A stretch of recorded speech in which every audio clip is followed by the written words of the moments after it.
Hello, everyone, and welcome to the Soul Survivor podcast. We are live for our episode 9 recap. Already on episode 9, time flies. I, as always, am your host, Dylan Bird, along with my co host, Ryan Winthrop. Ryan, wild episode tonight, classic double elimination episode where we had, the merged tribes split up at the immunity challenge, something we've been seeing frequently. And it definitely led to some intriguing and very in-depth good gameplay. Something that I felt this group had potential with, and something that I felt like we've been waiting for all season, especially with all these advantages in play. And, we got to see a glimpse of it tonight. So what's up, Ryan? I learned a couple things tonight, Dylan. Number one, this cast is brutally honest with each other, sometimes to a fault. Like the amount of things they ask each other is sometimes even ridiculous. Number two, I learned that Survivor is indeed like a roller coaster where you might die.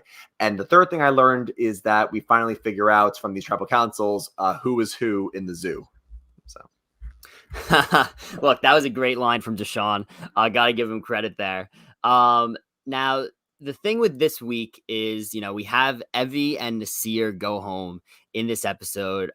One player who I thought, me and you both thought had winning potential, and the other player who was not only incredibly entertaining, but also had an idol in his possession. So score one for all the people that want the advantages out of the game. Another idol has left the game tonight with Nasir going home. So congratulations to all those people who were all worried about, possibly a Suri thing happening once again down the line. Looks like we may be headed to a point where that will not happen. So that's good.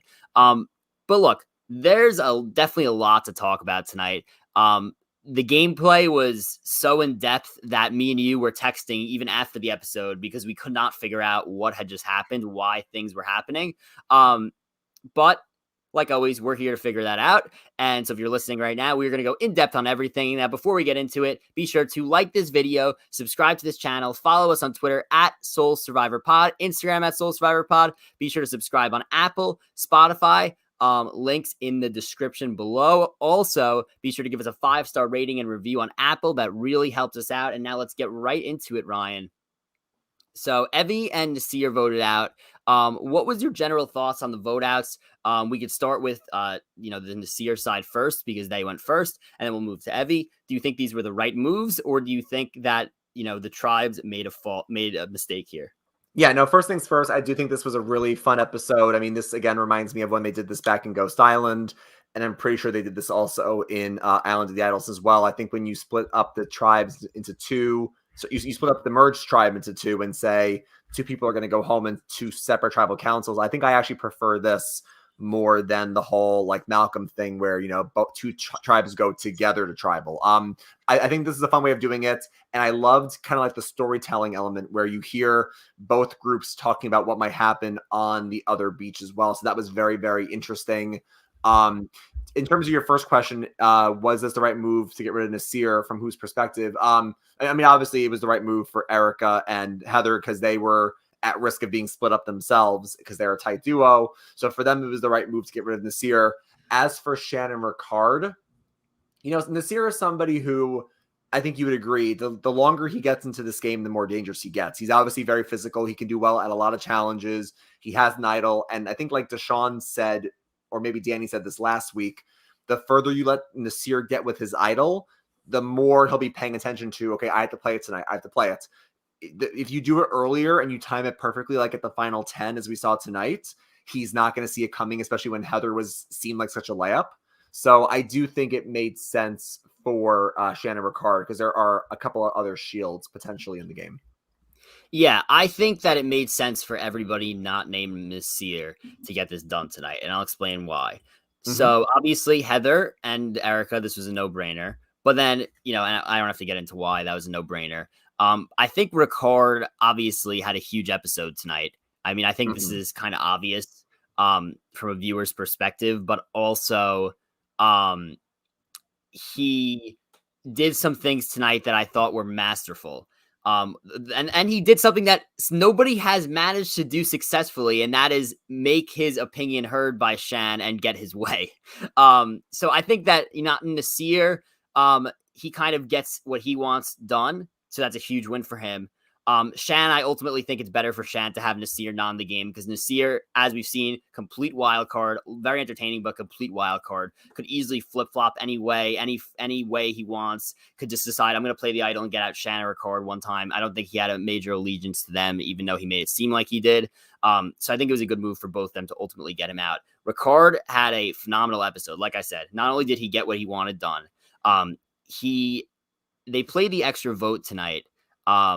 And they had Shan split the vote on her extra vote between Nasir and Heather, which led to a 3-3 tie in the vote, ultimately a revote where everybody voted for Nasir. And everyone was questioning me, you, all my friends that were watching. Everyone was saying, and I'm sure if you're watching this, you could be wondering, why did Ricard and Shan play the extra vote if they could have just voted him out? And honestly, I thought it was incredibly stupid to flush the, or I shouldn't say flush. I thought it was incredibly stupid to use the extra vote until people brought up the reason why they used the extra vote. And this is another reason why I want to shout out Ricard. If you do the math here and you say, okay, assume that let's take a world that they don't use the extra vote and there are 5 votes in play. Let's just say that Ricard and Shan both vote for Nasir. Nasir votes for Heather, then theoretically, Erica and Heather could have just done their own thing and voted for either Ricard or Shan, and then it would have been a 2-2-1 vote where it would have gone to a revote between Heather and Shan or Ricard, whoever got their 2 votes. So basically, they would have went to a revote, and you never know if a guy like Nasir, who's such a wild card, could have just changed his mind in the last moment and been like, okay, I have an opportunity to actually just blindside them right now. Like, I didn't think I should do that before, but maybe I'm just going to do it and the revote. And they could have easily got rid of Shan or Ricard. So even though Erica and Heather were not planning on doing this, even though Erica and Heather, I'm not even sure this even crossed their mind. I'm not even sure if they knew that this was possible. It was a brilliant insurance play for Ricard to even consider doing that, because this way he guaranteed by them putting the extra 3rd vote on Heather that she was getting 3 votes no matter what, and one of them could not be on the chopping block. So just wanted to clear that up. Ryan, thank you for helping me figure that out. If you have anything you want to add, feel free to, but I just wanted to lay that out for everybody who's wondering the same question that we were wondering.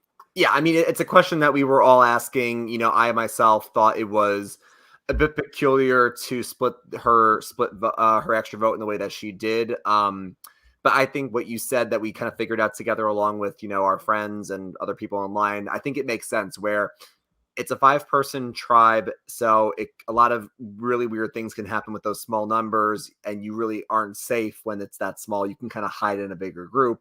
And if Herika, oh, okay, that's a good alliance name. If Heather and Erica decide to pull a fast one on Shannon Ricard, and they say to themselves, okay, well, assuming Nasir plays idol and we all vote for Nasir, if we can convince Shannon Ricard to do that, they're a tight duo. If we put our votes on them, we can break up Shannon Ricard. And I guess what you were saying there was Shannon Ricard wanted to prevent that from any means possible. So they said to themselves, okay, if we can just get another vote on Heather, because we know Nasir is going to vote Heather, that guarantees at least 2 votes on her. So even if the girls vote for us, we are at a 2-2 tie, and then we have the numbers then to get rid of them. So I think that's why Shan did what he did, because at first glance you would say, oh, if you want Nasir gone that badly, just put both your votes on him. I think this is a really interesting way to use the extra vote, because I think we've seen a couple times in Survivor the extra vote doesn't really work. I'm not going to spoil who's used it and who hasn't to not ruin other seasons, but it doesn't usually get played correctly, and the person who uses it sometimes goes home. So I think this was a very interesting way that they tried to make this move happen. Yeah, it definitely was interesting. Shout out to my friend Brett, who kind of got this idea churning in my head. He's in the comments right now and absolutely loving Ricard's gameplay. But anyway, to move on with this episode, and I guess we'll now talk about the second vote out, which was Evie, and talk about, was that the right move? Who was it the right move for? Who wasn't it the right move for? we lost obviously a huge power player in this game in Evie, somebody that we both thought had winner potential. You texted me early in the season. You said early in this episode, I should say, and you said Evie is either going home tonight because of the airtime she's getting, or she's winning the game. Like that was basically the point you thought it Either was. or, nothing in between. Evie, and as soon as they split up those tribes to the 5 and 5 that it was, I was like, oh, it's an absolute killer to see one of those 5 go. It ends up being Evie tonight, and if we were to show you those 5 separated, you probably would have said, well, if Xander wins immunity, Evie's the one that's going to go home. And I think that Deshaun and Danny played this brilliantly. Obviously, this is not exactly ideal for Xander, the fact that he has Evie, who presumably is his number 1 right now, going home. But he even says, in this episode, he goes, me and Evie have had a bumpy road. He's like, I'm not really sure. So I think that Deshaun played this perfectly because he planted the seed in Xander's head at the tribal council a few episodes ago that Evie was kind of, doing her own thing, told him about Xander's idol. And now, so he planted that seed enough to the point where Xander did not trust Evie enough to give away his idol to her. So definitely huge for Deshaun there, planning in advance. Deshaun ends up voting Evie, which I think was the right move because Liana will still think that Deshaun is with her, even though Deshaun may not want to be with Liana long term. So I think Deshaun plays this perfectly. Danny being right there as well. Danny, good job on him on trying to convince. Obviously Xander didn't end up voting. Xander didn't end up voting for Evie like Danny wanted him to, but Danny, you were able to see by the faces he was making, he did not want Liana going home. Obviously, you pointed out the faces he was making. So I have to think that Danny was a major reason why Deshaun ended up voting for Evie and not Liana. So props off to Danny because I think that they made the right move there. Obviously, good for Liana that Evie goes home, as Evie was somebody that wanted her out. And yeah, that's pretty much what I have to say about that. What do you have to say, Ryan, about this? So yeah, I mean, this was pretty interesting. It was actually really interesting because when I saw the votes were 3-2 to get rid of Evie, I actually thought there was a chance that Deshaun voted with Evie and Xander voted with Danny and Liana to get rid of Evie, because I know earlier in the episode they were teasing, okay, Deshaun and Evie, yeah, they may have been gunning for each other at the Sydney vote out, but now they want to work together. They're mending fences. They were working together. Deshaun wants to maybe weaken Shan, so maybe he can get rid of Liana. But then I was thinking to myself, and then obviously they revealed on the credits that it was Xander who stayed loyal to Evie and didn't give them the idol, but still voted with Evie.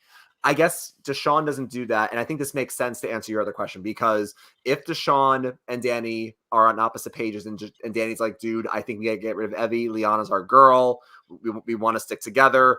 I think Deshaun doing that would really hurt his relationship with Danny, and they seem very, very tight. And I think Deshaun and Danny know that they need each other in the game. So I think that's one of the main reasons why Deshaun didn't want to do that. And I do think that Deshaun is also smart enough to know that, yeah, Xander and Evie have had some of their differences, but they easily could always team back up if they have to. So if Deshaun eventually wants to get rid of Xander, then keeping Evie around only makes Xander a bit stronger. But you know what? I do think that this was very interesting because, like you pointed out, not to repeat what you were saying, but Xander had to keep his idol and not save Evie for 2 reasons. Even though he did stay loyal, he didn't get rid of Evie. He voted out Evie. But and I'm sorry, no. He stayed loyal to Evie. He didn't give Evie the idol. Sorry. Right.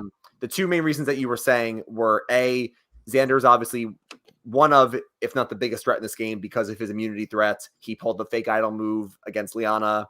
And then if he saved Evie tonight, he is the biggest power player in the game. And if he loses immunity next week, he's going to be going home no matter what. So he thought to himself, I have to keep my idol so I can be safe in case I lose immunity, which could very well happen next week. I would not be surprised to predict right now that Xander will lose immunity but play his idol. I could see that happening easily. And then the second reason that you were saying as well is that it's got to be on Xander's mind that Evie told Deshaun something in confidence that she should not have told him. She should not have told Deshaun that Xander had an idol. That really seemed to shock Xander, and some of that trust was definitely lost. So I think the main reason was to keep himself safe, but I would not be surprised if that also had a factor in it. Yeah, I do want to point out, I do think Xander made the correct move to keep his idol, because if you look at Xander's place in the game, him and Evie are at the absolute bottom. So he uses that for Evie. They're both safe in the short term, but one of them's going to go home next week, and it probably would have been him because they probably would have seen him as a bigger threat. So if he had lost immunity, and does Xander still have an extra vote? Do we know that? Yes. I believe he So does. yeah, as of right now, I think excuse me. I think the current advantages in the game are Shan has an idol because they burn the extra vote. So Shan has an idol. The Seer's gone. And Xander has his idol and an extra vote. So Right. that's it. Shan has the idol. Xander has an idol and an extra vote. And then everybody left has their shot in the dark, which I also want to get into in a second as well. Right. So Xander need to keep his idol because now, okay, so he again, like I said, he would have been at the bottom anyway. Now he's just at the bottom. Now he's still at the bottom, but he has an idol with him. So theoretically, he could be guaranteed final 7. As instead of being vulnerable next week, and then you never know. He's a great immunity challenge guy.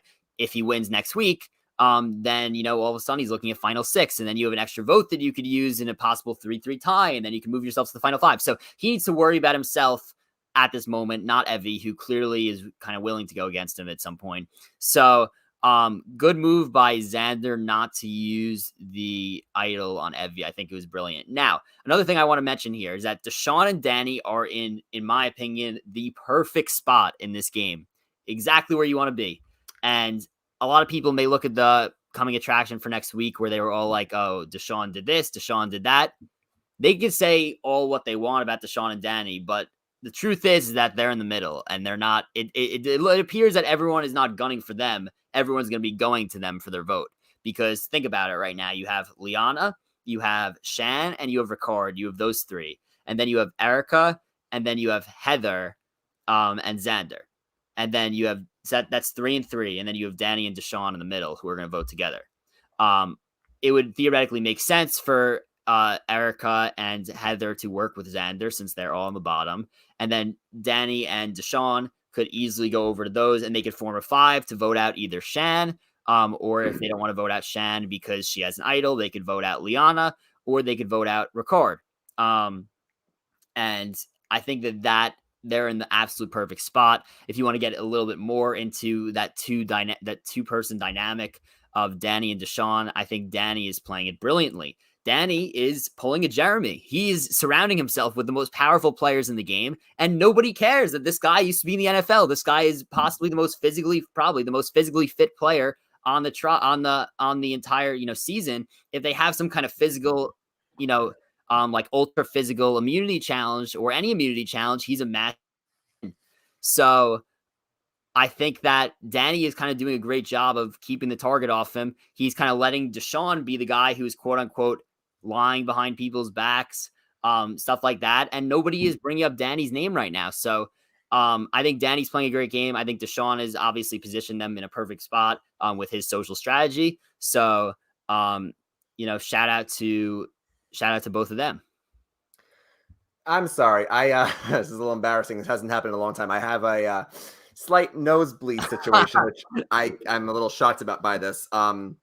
Apologies. We will power through it. Let me know. I might need to go off camera for a little bit. But just really quickly to answer your question, then I'll pass it back to you. Yeah, if you need to go off camera, feel free. No, I'm fine. I'm fine for now. I think the main thing that I wanted to say was I half agree with you. I think that Danny is the best positioned in the game. Deshaun is, but we see from the preview next week that Shan and Ricard may want to target Deshaun. I don't think it's going to work. Deshaun clearly wants to get rid of Shan, but now Ricard's name is kind of being on the rise. The biggest takeaway of all this is that I don't think Danny's name has been said once. Danny's name has not been written down. The only people's names that have not been written down at all this season so far is Shan. I think because Shan has all these advantages, that's maybe why people are afraid to vote her. Danny has not been written down yet. And I think the only other person to not have their name written down has been Erica, because Erica has kind of been safe 2 out of these last 3 votes with the hourglass, and then now with immunity. She was vulnerable last week. Correct me if I'm wrong. I think everybody else has at least 1 vote cast against him this season. So I think that Danny's in the best spot. Like you said, you can compare him to Jeremy maybe, but clearly he's a very physical guy, and he's not being brought up at all. he's doing something right to put shields around him. And I need to go back and look at his pregame interviews again. But I want to say, oh yeah, I'll pass it back to you. But I want to say that I think Danny said he wanted to redefine what a threat was in this game in his pregame interviews because he's like, oh, people think a big strong guy, but I mean, big strong guys aren't going to win these balancing challenges. They're not going to win the puzzles. I want to redefine what a threat is. So, okay, funny you say that because I was going to go and read something directly from Danny's pregame interview. So one thing that Danny did say is he compared himself to Ben. Let me just say right away, Danny is not Ben, and I don't even think it's close. So I think he's not anything like Ben actually. So it is funny that he said that. But the thing that really stood out, and I want to point out that Danny tweeted this 2 days ago. He said, "I'll just leave." His tweet was, "I'll just leave this here. We'll see how it plays out." Okay. The question to Danny in pregame press was, "What's your current game plan for when you touch down on the beach?" He said, quote, "My current game plan is to find an idol and change perception of what a threat is in the game.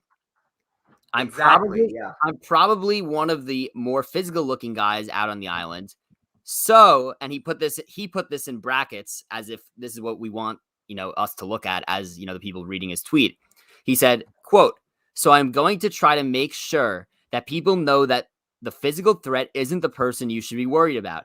It's the people that are good at puzzles, the people who have a strong social game. There are no individual challenges where if you run faster, jump high, it makes you an automatic winner. The game just doesn't work that way." So, and he is executing his pregame plan to an absolute T. And it is absolutely brilliant to watch. He has surrounded himself with the strongest social player in the game, in my opinion, is Shan right now. Probably the second, and probably the two other most, biggest threats in Shan and Liana right now. He's completely surrounded himself with them. The attention is going to be completely on Shan. The attention is going to be completely on Deshaun. No one is talking about Danny right now. And all of a sudden, Danny gets to the final 6, and you know what? Maybe he wins an immunity challenge in a couple in a row. He gets to the final 3.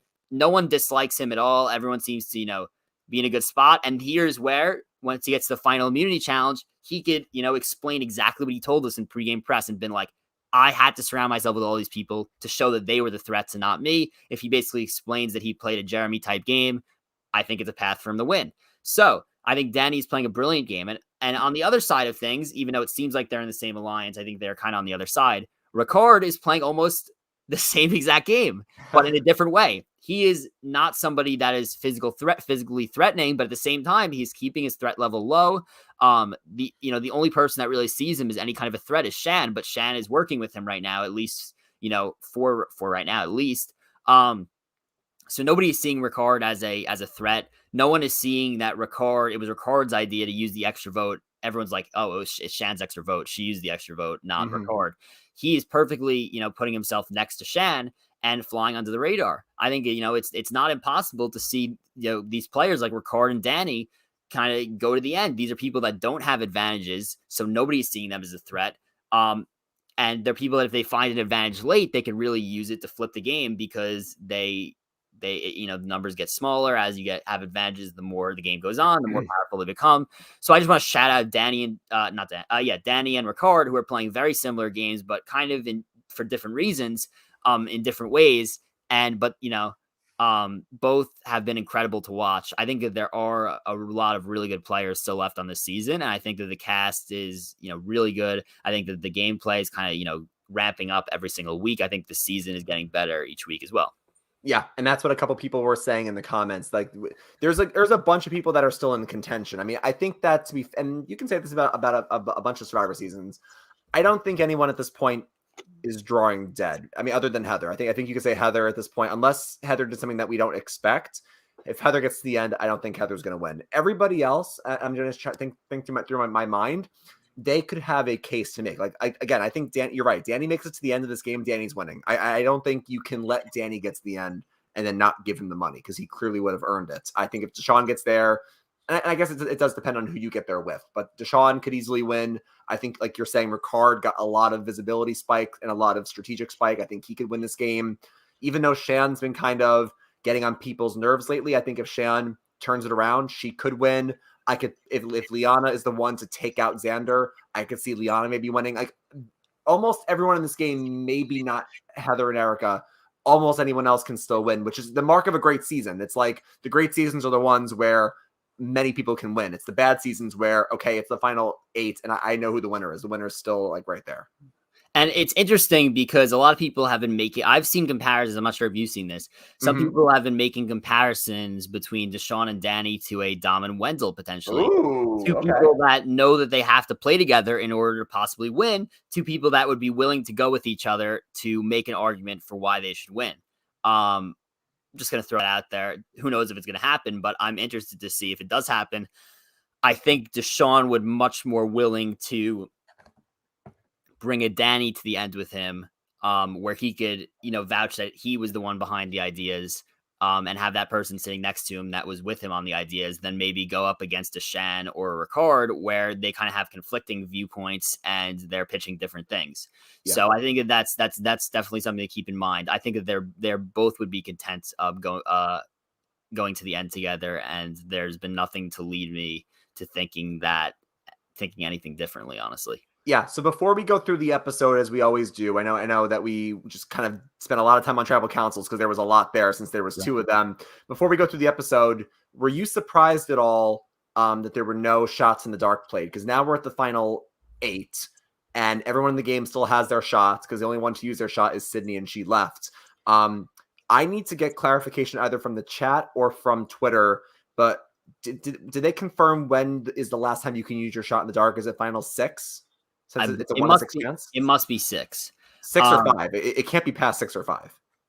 So my guess is 6 because it's one of 6. My other thing is that theoretically tonight, I don't think that either of them were in the opportunity to use a shot in the dark simply because you have to give your vote away. So Evie thought, and it was 5 and 5, so it makes it for 3. I'm kind of wondering if they purposely did this. Purposely did a 5-5 split here with a double elimination because it makes it a 3-2 possibly, and this way it makes it so hard to use the shot in the dark because you'd be giving up your vote in what's a 5-person situation. Yeah, that's so risky to do in a 5-person group, which is probably why. So what if Deshaun was actually with Evie and she still played the shot in the dark, and now she gave up her vote, and now it's a 2-2 split, and now you screw yourself over. If you're Nasir, you're expecting it to be a 3-2 vote. So why would you, if you're expecting a 3-2 vote, why would you use a shot in the dark? Plus, he had no idea that he was going home. The only thing it was really an Evie type thing.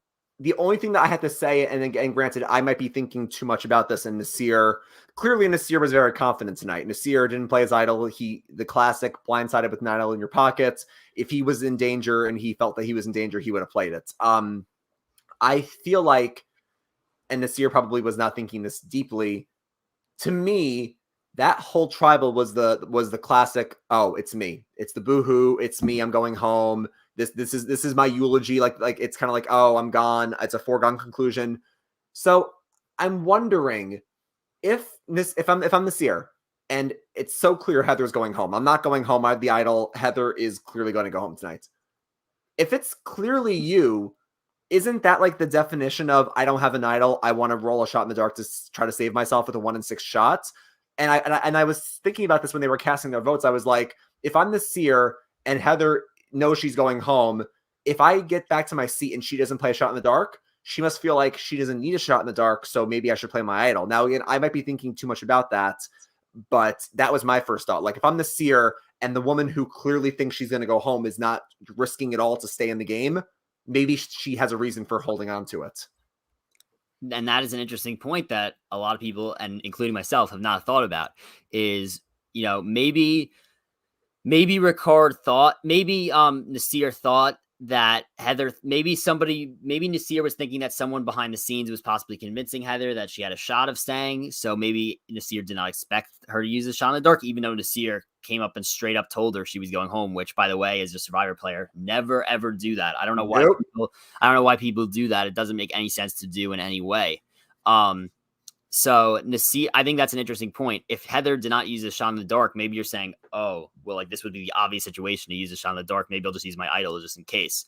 But I think maybe he would have thought, well, I'm kind of overthinking it. Maybe he'd be worried about overthinking it and then, wasting the idol. So a lot of different scenarios could play into this, but I think you bring up a good point. And something that could come up later in the season is that if people expect somebody else to play in the shot in the dark, could it possibly send a red flag if they don't?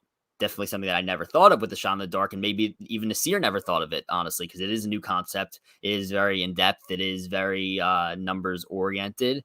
So I think that's a great point that you bring up, Ryan. And that's why we do these podcasts, is Yeah, because exactly. everyone has different viewpoints on things. But I think you also brought up a really good point as well, where you clearly said, and this is what happened earlier in the season when you're on a 6-person tribe, like risking your vote in a small group is very, very risky because that one vote could just completely ruin the plan. So I can totally agree with you that maybe it's just not the right move to play your shot in the dark at that point, and maybe the producers thought to themselves, no one's going to use it in a small group. If it really ends at final 6, like Ohio State fan is saying in the chat, then you can only use it at final 8, 7, and 6. So only 3 more chances. I'm wondering, are we going to see it again this season? Was Sydney the only one to use it and it's kind of like a dud twist? Or are we going to see someone else or multiple people still use it? My guess is that the vote, I think that this is a twist to stay, especially if people aren't going to use it that often. Mm-hmm. Because if people aren't going to use it that often, it means that it's not overpowered, which is a good thing. You actually have to risk your vote to use it, which is a huge thing. You're risking your vote for a 1 in 6 chance of saying. It's like you have to be really screwed in order to do that. Mm-hmm. So I think that we may not see it again the rest of the season. I think it's a good point. Unless like everyone's teaming up on Xander, he no longer has the idol. He's down 6-1 in numbers, and then he plays it. Like that's the only scenario you could see it in. I'm not really sure, or maybe we see it from a Heather or Erica. I don't think we see it from any of the bigger players who like need to use their vote to execute a plan. But I think that's why it's a twist to stay, is because you actually have to think very heavily before using it. Yeah, no, I mean, I feel like you said, the episodes have been really good lately, mainly because it's been, I mean, we've had advantages talked about, but it hasn't been overly advantage heavy. And I feel like as long as we can keep the strategy talk going with these very interesting people, and the shot in the dark is something that's talked about, I feel like you can keep this season going. I will say, and I think you would agree, and we keep saying it over and over again, a lot of good episodes this season with a really good cast. The only 2 episodes that I haven't liked is obviously the Hourglass Twist episode, because just because there was no one voted out, it was a very obvious decision, and it just was way too powerful. And the other episode I don't think I liked was the one with when Brad went home, when like 20 minutes of the episode was about advantages, and we just didn't get to see anybody else really. Other than that, I would say this has been a very good season in terms of like the episode by episode basis. Yeah, I think it's definitely improving. I'm excited to see how it goes.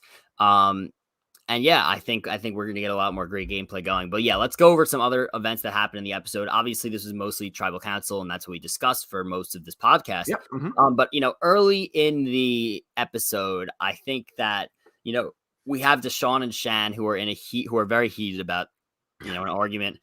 Post Tribal Council, the thing is still going between them, where it's like a power struggle. As Shan wants her way or the highway, and Deshaun was like, just listen to me, basically. I think that, in this scenario, this was like definitely a good 5 minutes of the episode where, you saw this power struggle, where it's like Deshaun's like, I could be looking for a new alliance. And then they kind of, Shan is complaining about Deshaun, like, why is he complaining to me about this?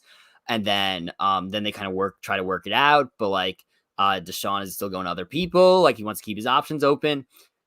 I think that in this scenario, it is, Shan is kind of lacking a little bit of self-awareness here. It's like, if you continue to do this, you're just kind of playing yourself up as a threat. I can't believe that she's like, today was really the first time where she kind of like let somebody else have it, where she let Ricard kind of do his own thing. But at the same time, Ricard was very stern with the way he said it. He was like, no, we have to do this. And I think that Shan knows that Ricard is somebody that would be willing to backstab her. If in a situation where the tribe is that small, where it could easily happen, and there are 2 people waiting, she, I think, was a little worried that Ricard could pull a fast one on her if she was so reluctant to do his idea. So I think she kind of felt like she had to. But this is something that she should be trying to do with, someone like Deshaun. You cannot win Survivor by having it be your move every single time, because then you're going to inevitably raise your threat level so much to the point where it's going to be impossible for you to escape and win the game. So I do think Shan needs to kind of tone it back a little bit. Shan did get a little bit of a rough edit, and I think that she's in major trouble for next week because of that. Obviously, she has an idol which could save her and can ultimately flip the game in her favor again. But I do think that she is. Whereas it's almost like an opposite to the beginning of the season, whereas she seemed so dominant socially. Now I think she is in a little bit of trouble socially, where her social game has not been as strong post merge. Well, I think the interesting thing that we've talked about a couple times is the caliber of players. Now, obviously, I can't speak to how production divided up Yase, Uwa, and Luvu, and I'm sure they have their own way of dividing up the tribes in an equal way. But again, if you're looking at the caliber of players, you have Brad, Jeannie, and JD with Shannon Ricard and Sarah. I do feel bad. I do feel bad for Sarah. Sarah maybe could have had potential. I know she was one of the first ones out, but I think, like you're saying, people are starting to push back against Shan now because, like you said, Dylan, there are stronger players left in the game. Like, clearly, no offense to them, they were amazing characters, just like Nasir. I love me some Brad, some Jeannie, and some JD. But like we saw, Shan was kind of running circles. Shan and Ricard were running circles around them, and I think it's important now. Like you keep saying, we saw a big visibility spike for Ricard.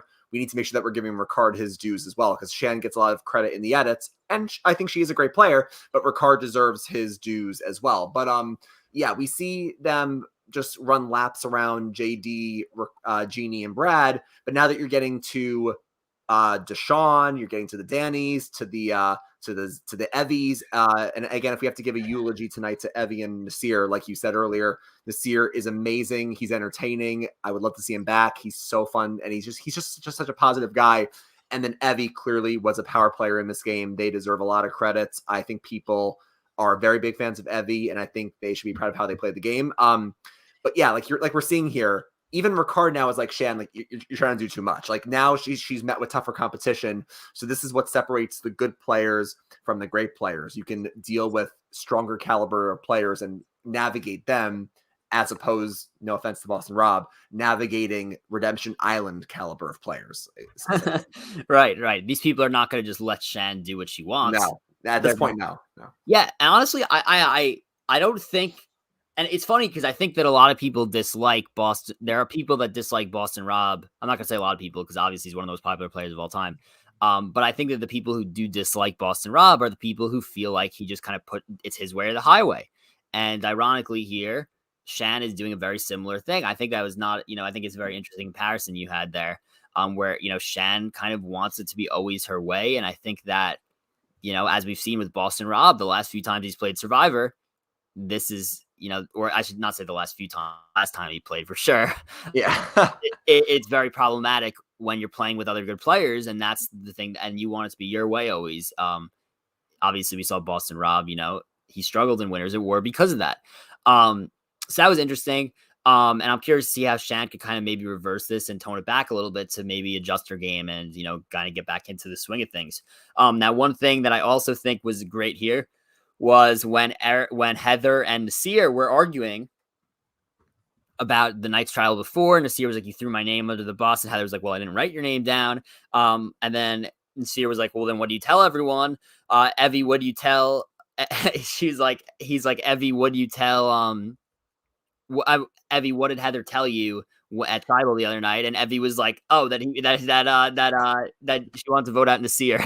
And I was like, that was brilliant. It's like, Evie, like you're on the bottom, you need any kind of hole, and that was the perfect like opportunity for her. So I think that, again, like you said, if we had to give an eulogy to Evie, this was like the perfect kind of way to like describe Evie's game. She was very socially tapped in, very socially aware, incredibly good at the game, and somebody who I think honestly could be a lock to return to some point in the future. She has, somebody who has a big fan base, and somebody who I think deserves to get another shot, especially because, I don't want to say she got screwed tonight, but, obviously if it was a bigger type thing where all 10 are going instead of 5 and 5, maybe she has a shot to stay tonight. So she does, it doesn't help her that she ends up, kind of getting swap screwed here. Yeah, I would say that I'm so glad you brought this up. That Heather and Nasir relationship was so fun to watch. We saw it all the way up until Nasir got voted out, where, you know, Nasir sees her kind of like a motherly figure in a way, which is interesting because he himself is a parent. But, you know, that was so much fun to watch, where Nasir's like, Heather, can I talk to you? And he's like, and this was very interesting. And I got to give Heather credit, where I'm so glad we're finally seeing more of her, because she's clearly a very interesting player. Not saying that she's at the top of the pack, but she deserved more screen time before the last few weeks for sure. Like she says, well, I didn't write your name down. He's like, okay, first of all, I don't believe you. I don't believe that you didn't write my name down. It's revealed that, you know, Xander did write his name down, and good on Xander for just being like, I'm not saying nothing. I'm not saying that I wrote his name down. But he's like, even if you are telling me the truth and you didn't write my name down, you campaigned to get me out. Evie confirmed it, and I overheard from others like Shan, you were saying vote Nasir. And I got to give Heather credit. She goes, saying your name and writing it down are two different things. And that is very true, because like Steven and other people always say, the only way that you can establish trust with people is by putting pen to parchment and voting the way that you say that you're going to. So Heather technically didn't write Nasir's name down, and I think we've learned from post-game interviews that Heather was probably trying to save Tiffany there, because they were closer than we thought, as you pointed out last week. But she still did throw his name under the bus, which is still a big detriment to their relationship. So that was a very interesting conversation to see. Yeah, and I should say, you know, and we don't talk about Heather as being the focal point, because she's not, and the edit shows that. But obviously tonight is a huge win for Heather. The fact that she gets Nasir out, somebody that she wanted to get out and saw as a threat. So good for her. Now, the other thing I want to talk about here, the only part of the challenge, of the episode that we haven't spoke about, is the challenge, which was a Survivor Classic. I believe this is the same challenge that Christian stood up there for 5 hours. Almost 6, 5, almost 6 hours. So my thought, what they clearly changed in this challenge, I think, is I believe that with Christians, was the foot parchment bigger. Interesting. Because how did Christian and other people last up there for hours, but tonight it only lasted 30 minutes. Now, like you said, that could be due to a lack of food. Like you said, that could play a big role. But I do think that they probably adjusted the challenge slightly, and we don't know how, but they probably adjusted the challenge slightly so that it doesn't take 5 hours, even though I would have loved to see a challenge last 5 hours. But maybe they didn't think that with the amount of food or lack of food they were getting, maybe they thought the bodies could possibly like shut down or something, you know, something medical about that. But thought that it was a phenomenal challenge. The face-off between Xander and Deshawn was phenomenal. Credit to Xander for winning that, and also credit for Erica for winning her side. This is not an easy challenge. I don't think I would last long. And I'm also kind of wondering, and we didn't speak about this with Danny, I'm curious if Danny is, because I don't know if you realized it tonight, but Danny kind of seemed like he was completely strong and then kind of just fell off out of nowhere. I'm almost curious if Danny is not giving it 100% in the immunity challenges to keep his threat level low. Now, we've seen him say in previous part that it's, you know, his like values are to always go 100% because he's a former athlete. But, you know, when it gets to individual immunity and not team immunity, I think things are a little bit different. I would not be surprised if he is maybe going 100%, but not going 110%.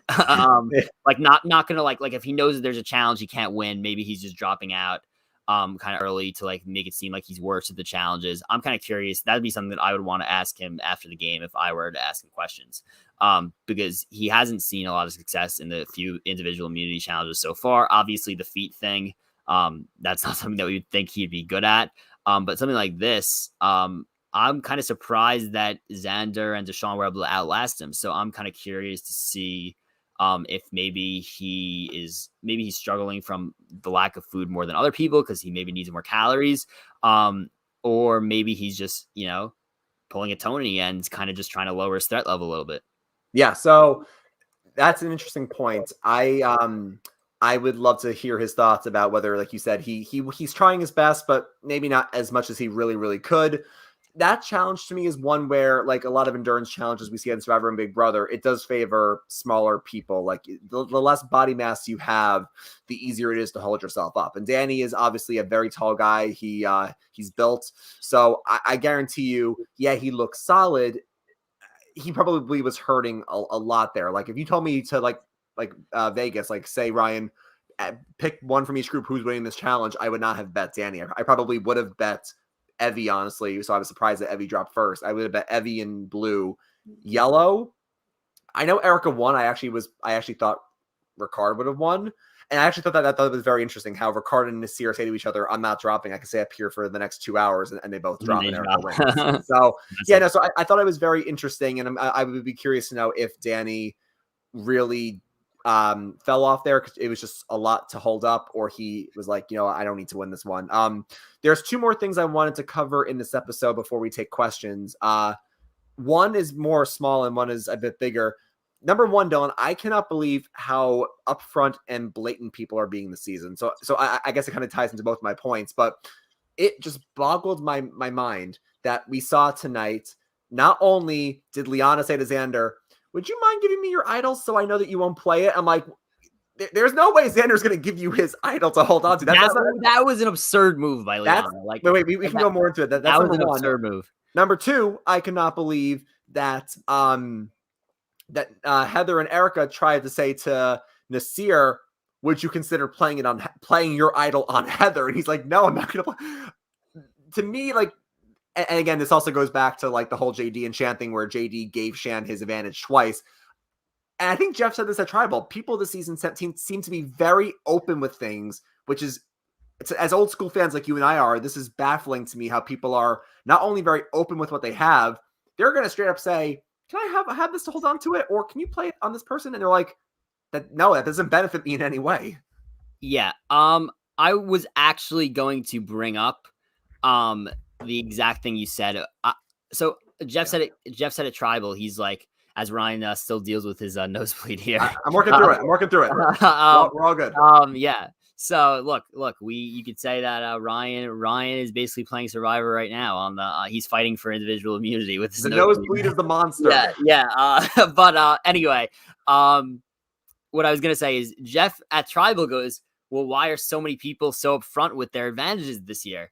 And honestly, I felt like saying, Jeff, you're the one who made everyone announce that they had an idol at the challenge. You made everybody yell a weird phrase to the point that it brought up a red flag, and to the point where they all needed to know that each other had idols. And now everyone knows about the idols. So Jeff, if you want the idol plays to be more shocking, then just get rid of this twist. And I honestly think that for 42, we may not see something like this, because I don't think Jeff is happy that everyone's so upfront about idols, because it's better TV when people are surprised about idol plays, and not as good TV when people are just know that an idol play is coming. So my advice to Jeff and production would be, well, if you didn't want this to happen, why did you have everybody announce that they had an idol? Why did you make it a requirement, basically?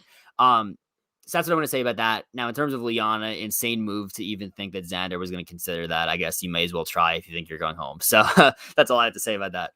So that was just very interesting things that I saw in the season, and I'm glad Jeff brought it up. And I'd be curious to know. And again, Shannon and Nasir, like you said, Shannon and Nasir were like, well, it was pretty obvious, Jeff. You were making us say these really weird phrases like goats on AstroTurf and butterflies and broccoli. So, like, they kind of felt forced in a way to kind of be very open with it. But I would be curious to know if next season Jeff wants to put the kibosh on it and says, guys, do not reveal your advantages a lot. Or even more so, what I think what we're going to see is in season 43, because season 43, I don't think has aired yet. Season 43, people that are watching, like you and I, are going to say, okay, do you see how these people are screwing up? Like Xander's saying too much, like Shan's saying too much. Like people are not going to want to be as forthcoming next season. I think the only other evidence that I might have, or other theory that I might have, is because of the whole quarantine thing, and because these people were going to go out to film, they got held back. Then finally, after a long time, they said, all right, you're going to go play now. Some of these people were alternates. Tiffany got called 24 hours before she went on the show. I'm wondering if because of the circumstances, people were like all bottled up to play. And now that they got to play, they're like, I have to just go in guns blazing. That's my only other theory about why people are just so open, is because they're shot out of a cannon at this point.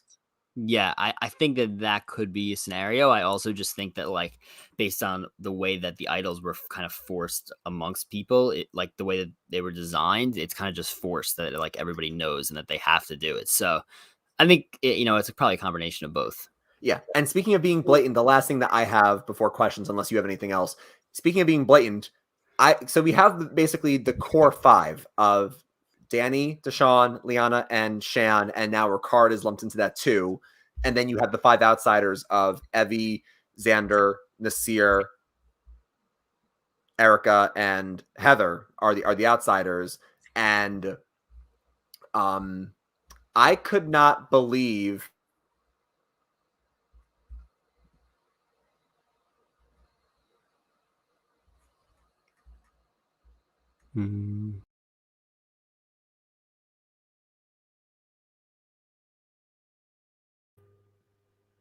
Hello? I guess I'm back. I think I'm back. Dylan, are you there? I can try to let you back in. All right, I'm back. Can you hear me? I can hear you. Are we all good? Yeah. So we're switched. My bad. I just got thrown out real quickly here. My bad. So just because that our names are switched around here, I'm just gonna do a switch quickly. All right, we're good. All right, we're back. Keep going. Keep saying what you were saying. My bad on that. Another tab randomly came up and I got thrown out. Oh, no worries. Yeah. I also was blocking someone in the chat as well. What I was saying was you have the core 5, and then you have the outsiders of Evie and Xander, Heather and Erica and Nasir. But we saw from the episode, Dylan, that Deshaun is like, this is a fractured 5. This is not a core 5 that's going to stick together. This is me and Shan wanting to maybe get rid of each other. I don't trust her. She doesn't trust me. They're a fractured 5. And the thing that just blew my mind was going back to my whole blatant point. The 5 of them just get up in front of Erica and Xander and say, hey guys, let's have a talk. And they walk like 20 feet away and they just plop down and start talking strategy. I'm like, again, you're being so obvious with this. Like, you're clearly going to communicate to those on the bottom to rise up and work together. Now, the interesting ending of the story is that we lost 2 outsiders tonight in Nasir and Evie. So the 5 are still together. Danny, Deshaun, Liana, Shan, and Ricard. But it's a very fractured 5. So like people were saying in the chat, are we going to see the 5 take a shot at each other next week? Or is this a whole misdirect and we're going to lose either Xander or Erica or Heather next week? I think that Shan keeps getting the edit to make me think that she's overplaying. And I think that it is gonna come back and bite her. My guess is at some point. It's only a matter of time when. I think that it could be possible that we see a 5-3 form against Ricard, Shan, and Liana. So I'm curious to see if that happens or if that doesn't. It's going to completely depend on what Danny and Deshaun do and how they plan about, going all about this. But yeah, let's get into questions. Yeah. Apologize for the technical issues to everybody watching. That happened. It happens to the best of us. But yeah, while Ryan gets the questions up here, wanted to remind everybody to like this video if you're watching right now. Like it if you're like it if you're watching later, not live. But like the video, it really helps us out. Subscribe to this channel if you aren't already.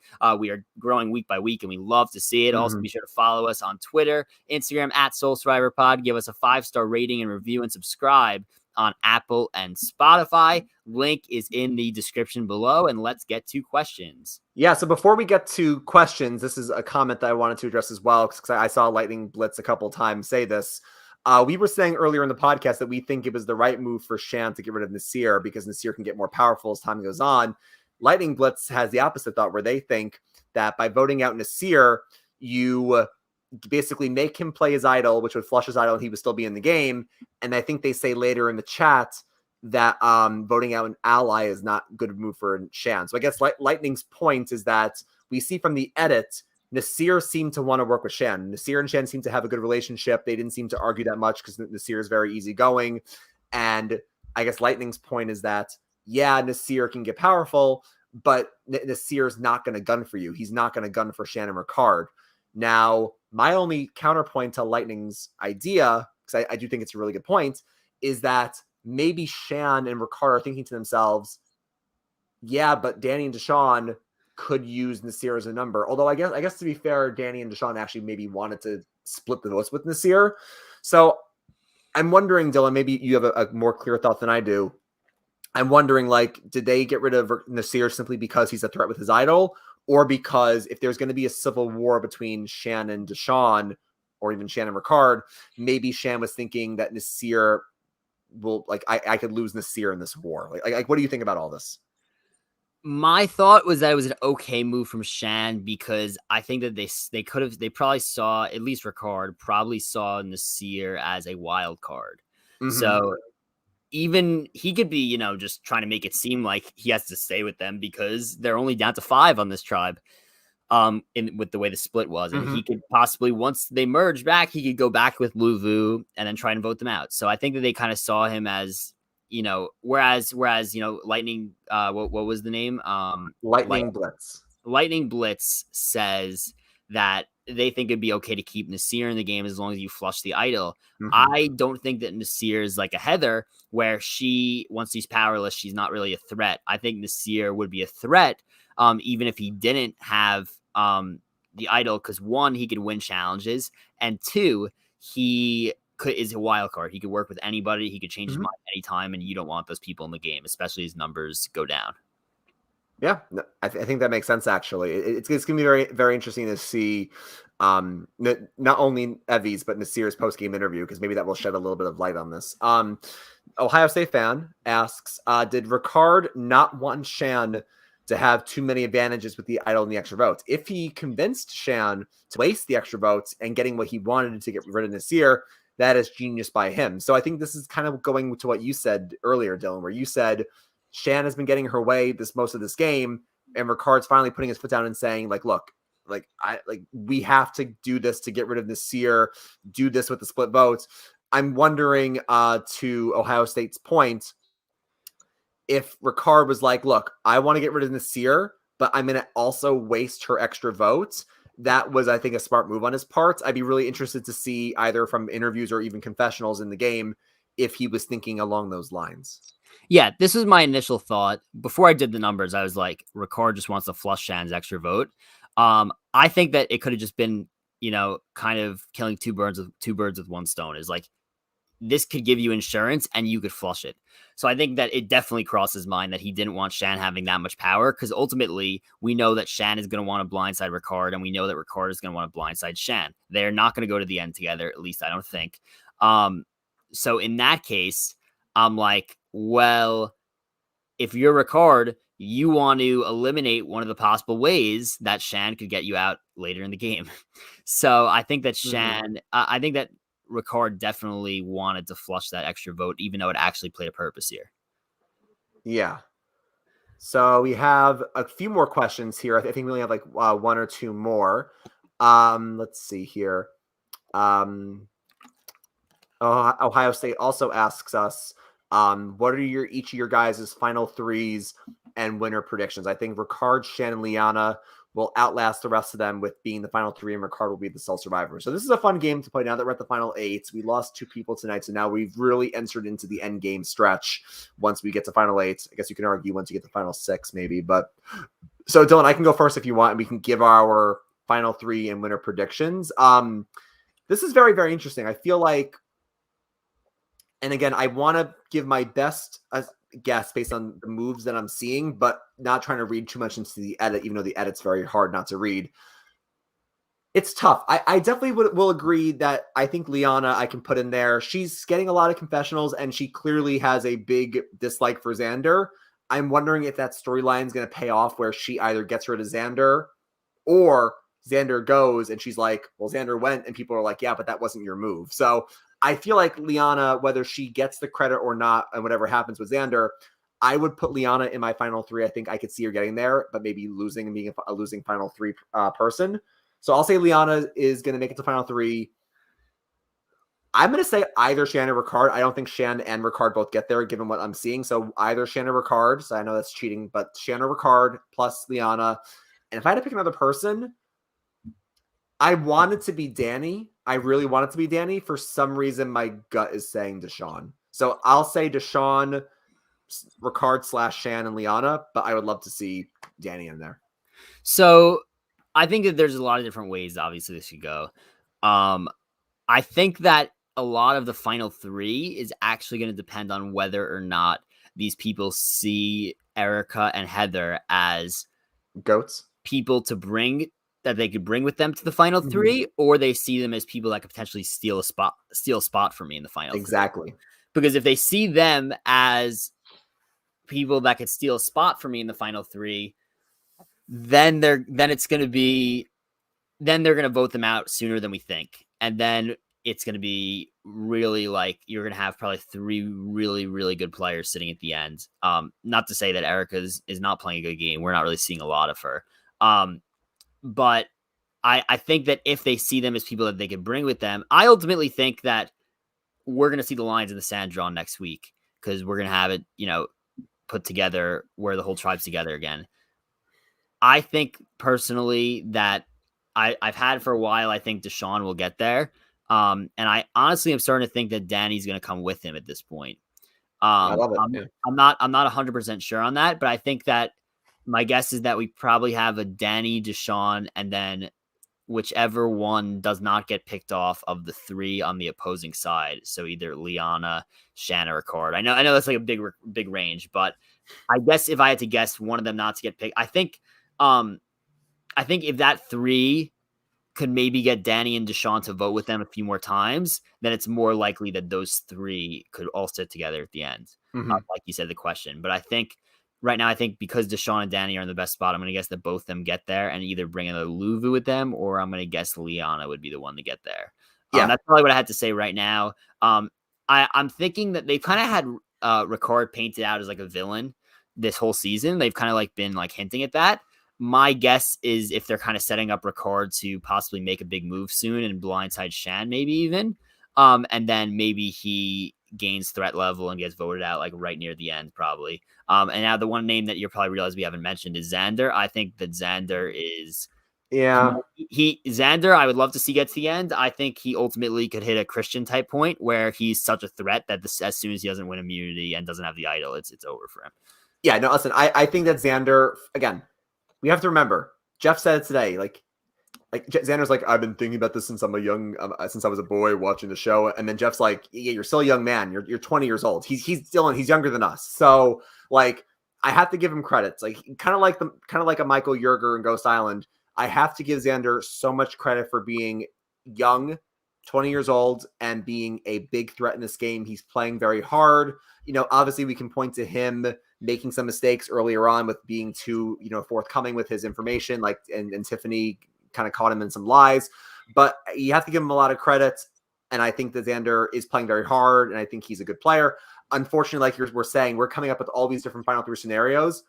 I'm going to knock on wood, but I think that Xander is maybe the only person that can't make the final three. I just think, like you said with Christian, whether it's next week or final 7 or final 6, I just think it's going to get to a point where people are like, Xander has to go, because if we let him get there, he's going to sweep. So we have to get rid of him. So I think Xander won't make it. I think if he gets there, he could easily win, but I just feel like they're going to realize he's way too big of a threat. And I've seen a lot of people compare Xander to Malcolm. I think the comparison gets more and more legit every single week. Okay. So the last question we have in the chat, actually, I'm going to pull up 2 questions because they go hand in hand, because it talks about next week's preview, which is a good place to end off before we call it a night. Hokey Survivor fan says, it looks like Ricard and Deshaun are the targets next week. What side do you think Heather, Erica, and Xander will go to? And on top of this, still an Ohio State fan pipes in and says, I think the preview is making it look like Ricard and Deshaun are the targets. So these are conflicting comments, but the previews are meant to mislead the audience. And I think it's going to be one of the outsiders of Erica, Heather, and Xander going next. So I guess I'll throw it to you first. A, do you think that the preview is legit and either Ricard, Shan, or Deshaun, one of those 3 in the Civil War, is going to go? Or do you think that Heather, Erica, and Xander as the outsiders are going to go? It's tough to say. I think Xander's safe for at least another episode, because as soon as he doesn't have immunity, he's going to play the idol. Okay. Xander has been almost spot on perfect with like every decision he's made. He can read the room really well. I don't think he's going to be the type to go home with an idol in his pocket. So in that case, I don't think Xander's going to go home. I could see Erica or Heather going home next. We did see a lot of Heather tonight. I know it was because her name was mainly in the chopping block, but I'm starting to think that we've seen enough Heather to the point where it's possible she can go home any episode now, instead of like we haven't seen her. She's not going home anytime soon. She actually did get a lot of screen time tonight. So I think would not be surprised if her episode is coming soon. At the same time, I actually think, and again, I keep predicting this too early, and I don't know if it's going to happen next week.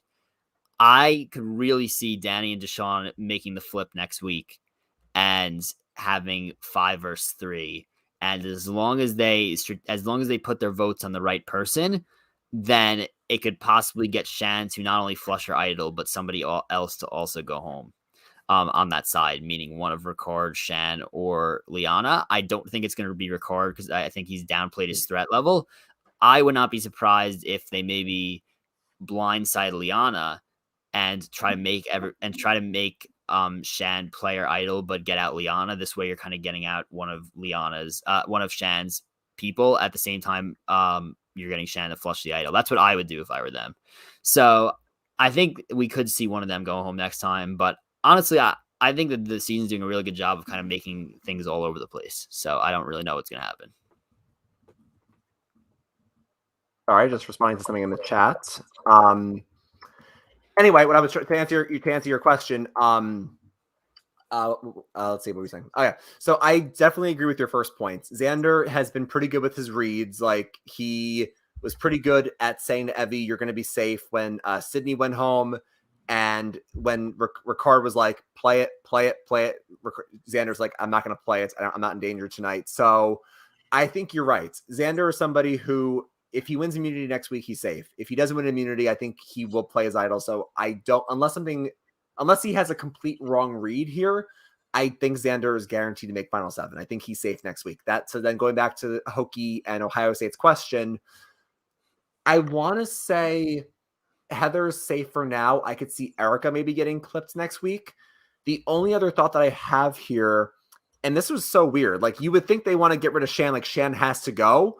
We see in both the preview and also in tonight's episode, people want to go after Shan's allies to weaken Shan. We see on that tribe, Evie and Xander are like, if we clip Liana, that weakens Shan. And then in the preview next week, Deshaun or Danny is like, if we get rid of Ricard, that also weakens Shan. So I'm almost wondering if people want to get rid of Shan, or are people like, we can save Shan for another week, but we can clip her wings and we can get rid of one of her allies. So if I had to make an official prediction, if it's an outsider, it's Erica. It's not going to be Xander or Heather. So it's going to be Erica. If it's one of the core 5, I think Liana's making final 3. I think it could be Shan and Ricard. I don't think Danny or Deshaun are going to leave yet. And I don't think it's Liana. It's going to be, I think Shan or Ricard or Erica. If I had to pick 2 out of those 3,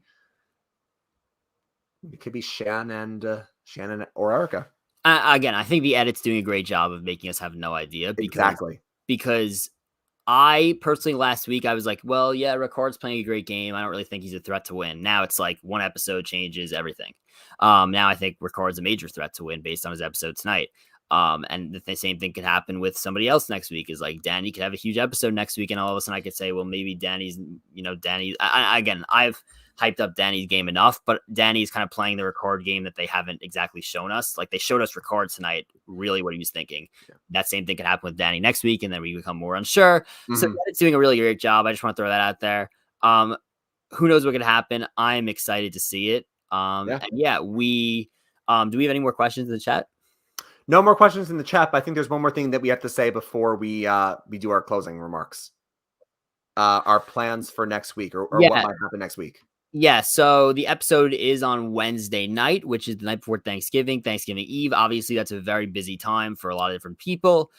So we will not be podcasting next Wednesday night after the episode. I have a feeling that a lot of people will not be watching that live.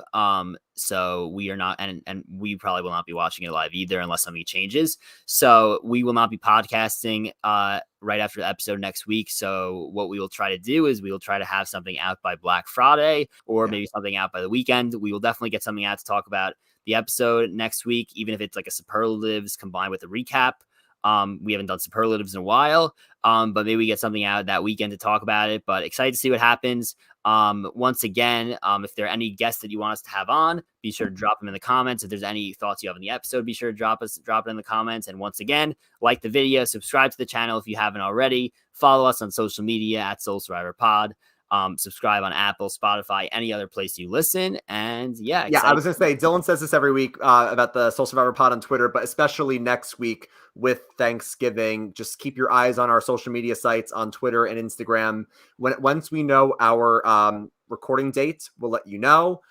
Just keep in mind, maybe it'll be Friday. Just put that in your calendars for now. Maybe Friday, Black Friday after Thanksgiving. But we will keep you all updated when we're going to cover episode 10.